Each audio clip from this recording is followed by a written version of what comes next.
આપા માં આદ્ય શક્તિના કહ્યા પ્રમાણે વાડામાં જઈને માં મેલડીના ઓટલે નાળિયેર અડાડી રાગા ભગતના મકાનના નેવે બાંધી દે છે।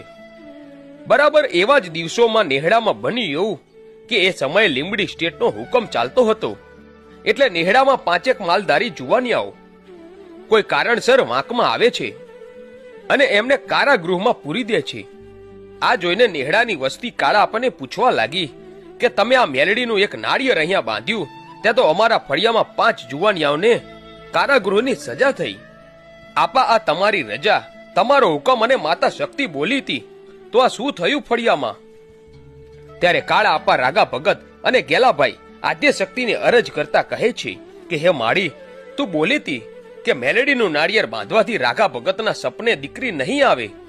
મારી સપનું તો બંધ થઈ ગયું, પણ અમારા ફળિયામાં 5 જુવાનિયાઓને કારાગૃહની સજા થઈ છે, એનું શું